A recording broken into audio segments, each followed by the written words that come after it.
Your daughter was rushed to the hospital in an emergency. Both she and her baby are in critical condition.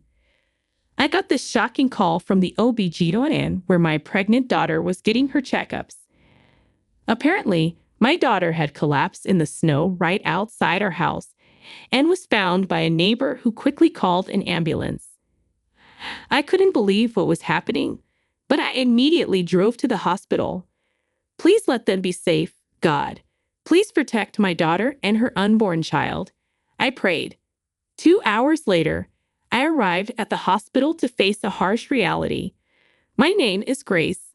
I'm 55 years old. My husband passed away in an accident 3 years ago.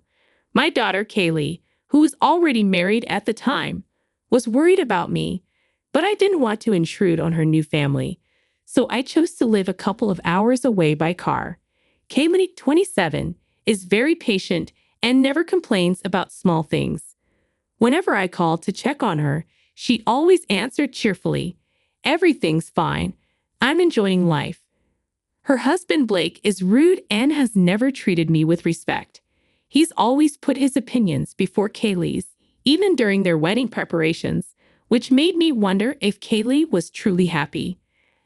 I never imagined such a terrible situation. Why was my pregnant daughter out in the snow? Please let her be safe. At the hospital, the neighbor who called the ambulance was with me as I got the details. The doctor in charge approached me. "Your daughter is currently unconscious and in very critical condition." Apparently, she was conscious when she arrived at the hospital, but insisted her husband not be contacted and gave them my phone number instead.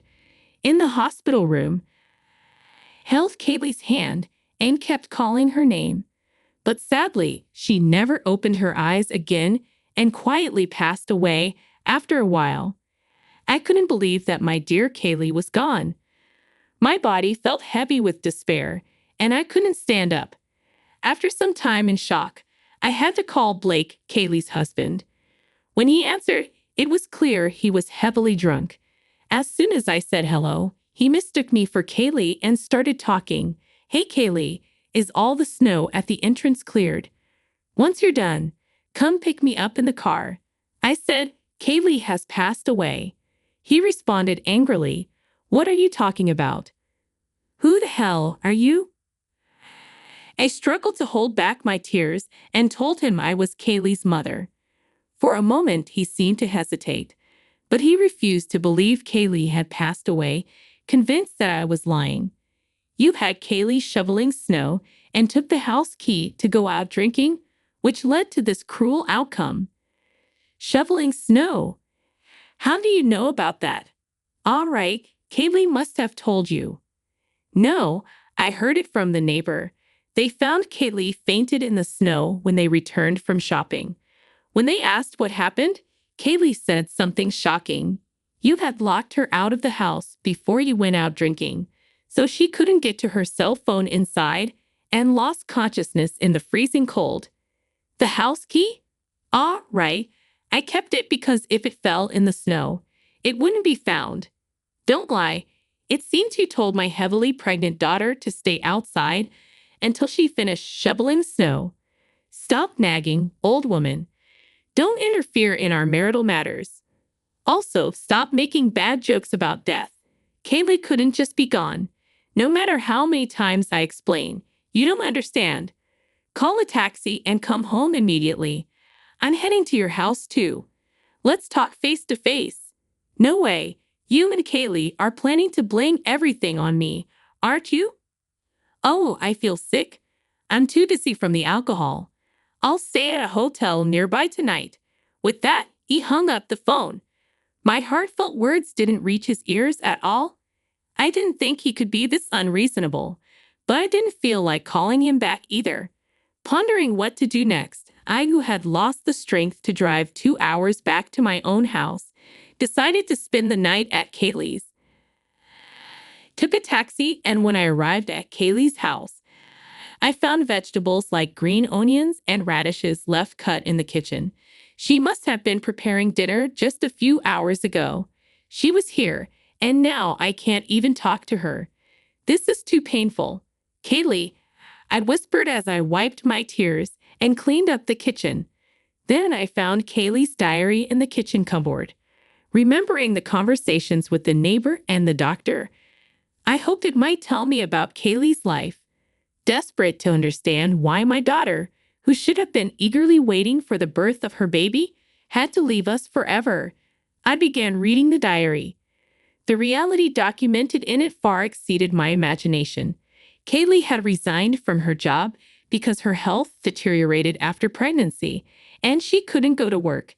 Since then, Blake had berated her as a useless wife and a parasite eating into his money. She was forced to cook meals and make lunchboxes every day despite suffering from morning sickness. Not only that, Blake would call her while at work to demand chores, hardly giving her any time to rest. If only I'd realized sooner what she was enduring, maybe Kaylee would still be here, healthy and happy. The diary revealed that even under these harsh circumstances, Kaylee never sought a divorce because of a threatening remark Blake had made. "Don't you dare think about leaving me and becoming free. If we were to get divorced, I, the breadwinner, would take custody of the baby. You wouldn't get to see the child at all. So remember that." He took advantage of Kaylee's fear that she might not be able to raise a child alone, effectively shackling her with invisible bonds. Having finished reading the diary and imagining my daughter's pain, my heart trembled with sorrow, and I couldn't stop crying. I wanted to take revenge on Blake somehow. I wouldn't be at peace until I'd avenged Kaylee. But the diary alone wasn't enough evidence to prove that he was responsible for her death. Despite my search, I found no definitive proof that Blake had cast my pregnant daughter out into the snow. As evening fell the next day, Kaylee's phone, which had been left at home, received a call from Blake. "Hey, Kaylee, stop pretending to be dead. It won't work on me. Make my favorite dish tonight and wait for me at the entrance on your knees." "How many times do I have to tell you that my daughter is gone?" I responded. "If that's true, then show me the proof." "Fine," I replied, quickly hung up, and immediately sent him a photo of Kaylee's death certificate. I figured that even someone like Blake would grieve upon learning that Kaylee had left this world because of him. As expected, he quickly called back. "Do you understand now?" I asked. "So it's true then. Well, there's nothing to be done about the dead. I'll get the life insurance payout, and I can forget about the annoying past and start over. So, what about the funeral?" "Ah, what a hassle." Faced with Blake's nonchalant delivery of these incredibly cruel words, my hand began to shake with anger. I couldn't let a man like that be the chief mourner. I would send my daughter off to the other world myself. Swallowing my anger, I made a proposal to Blake. "I'll arrange the funeral and act as the chief mourner. You attend as the husband. You pay all the funeral costs, but I get all the condolence money." "Understood." "All right. I'll have to make sure my relatives come. Try and invite as many of your relatives as possible so that I can get a hefty sum." With a cheerful voice, Blake said, "I'll be living in a hotel for a while," and abruptly hung up the phone. Despite knowing the tragic end Kaylee met, he remained unperturbed, showing no remorse toward his deceased wife and unborn child. My heart, devastated by the loss of Kaylee, changed to a desire for revenge against Blake, and a raging fire of vengeance began to burn. I couldn't let Kaylee's pain go unanswered. I would show Blake the hell of this world. I stayed at Kaylee's house until the funeral, preparing everything. Then on the day of Kaylee's funeral, Blake approached me with his hands in his pockets and a sleazy smirk on his face. "I'll play the part of a grieving husband who couldn't be the chief mourner. You be your part well. Once the funeral's over, I'll take the condolence money and leave immediately."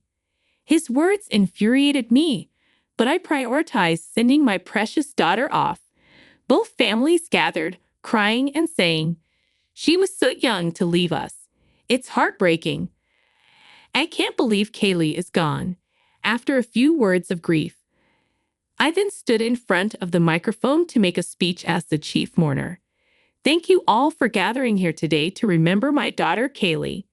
The truth is, I started to explain to the entire family how our late-term pregnant daughter had left us.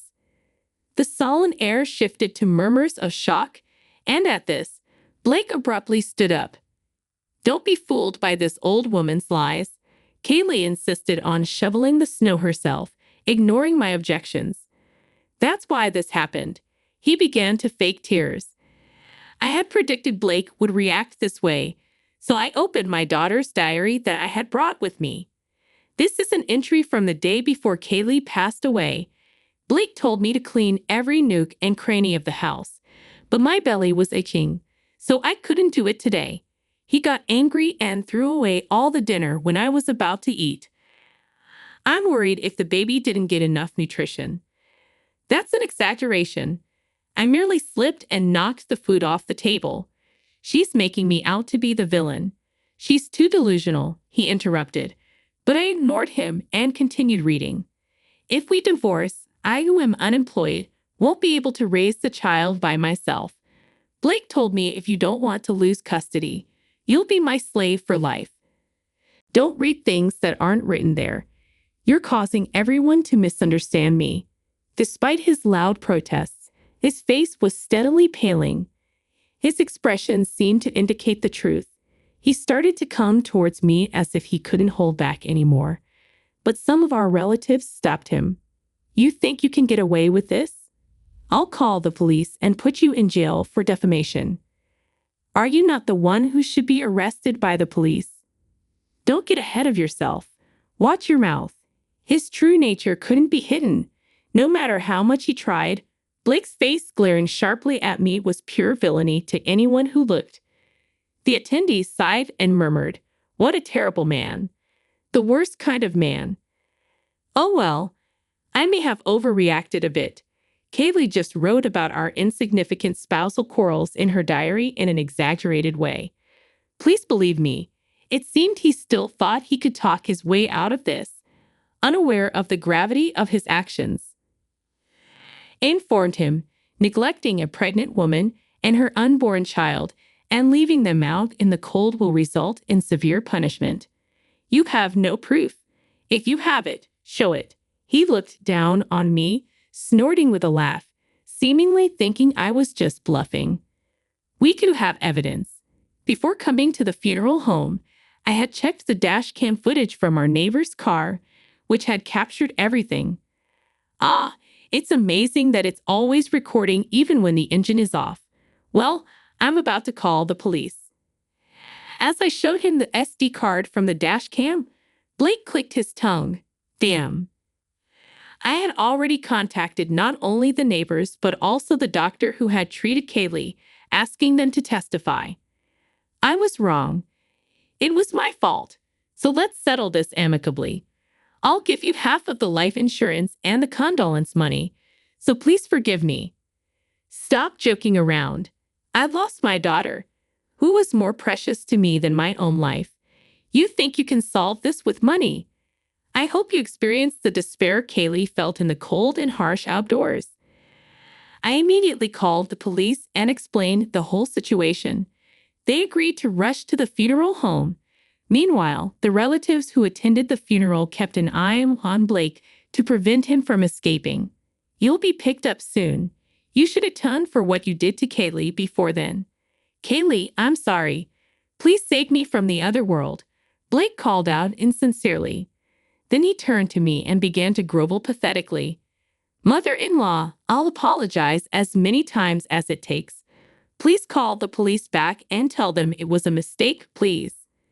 I shook my head firmly, looking at my daughter lying in the coffin. Kaylee was looking forward to meeting her baby. I'll avenge your grievances. Coldly looking down on Blake as he approached, sensing something, his face turned ashen and he started to tremble. No, help me. Blake began to panic, shedding tears and trying to escape. But he was held tightly by his father and relatives, rendering him immobile. He was soon taken away by the arriving police, disappearing in the back of a patrol car. His parents and relatives later bowed deeply to me and my daughter, offering apologies repeatedly. When I glanced at my daughter's face, now resting in the coffin, it seemed to bear a slight smile. Finally, the weight on her chest had been lifted. Kaylee, now you can embark on your journey to the other world without any worries. The dash cam footage and testimony served as the smoking gun, and Blake was put behind bars. He would spend some time in a cold, high-walled prison surrounded by intimidating individuals. Becoming a criminal, he was also fired from his job. Since his parents and relatives have declared their intention to cut ties with him, his future life will undoubtedly be harsh.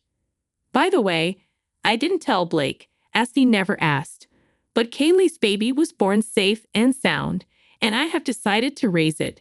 Kaylee had named me as the beneficiary of her life insurance. Though when the child grows up, I plan to pass everything on.